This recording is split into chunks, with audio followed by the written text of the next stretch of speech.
સુઈગામ તાલુકાના ડાભી ગામે સરકારીમાં અને ઉચ્ચતર માધ્યમિક શાળામાં રક્ષાબંધન કાર્યક્રમની ઉજવણી કરવામાં આવી હતી। રક્ષાબંધન પર્વ નિમિત્તે કાર્યક્રમમાં શાળાના આચાર્ય શ્રી વિશાલકુમાર વી ગુર્જર, હાર્દિકભાઈ સોની, ભમરસિંહ ગોહિલ અને ગણેશભાઈ કે ચૌહાણ તેમજ ધોરણ 9 થી 11ના વિદ્યાર્થીઓ પણ ઉપસ્થિત રહ્યા। રક્ષાબંધન કાર્યક્રમની શરૂઆત પ્રાર્થના દ્વારા કરવામાં આવી હતી।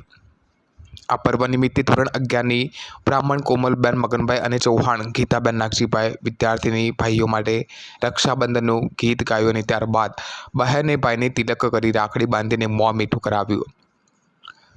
ચૌધરી મીનાક્ષીબેન કલાભાઈ ધોરણ 11ની વિદ્યાર્થીની દ્વારા રક્ષાબંધન વિશે પ્રવચન આપવામાં આવ્યું હતું। રક્ષાબંધન પર્વની ઉજવણી કેમ કરવામાં આવે છે તે પણ સમજાવવામાં આવ્યું હતું। Hasmukh Badhiya, bureau report, Banaskantha news, Suigam.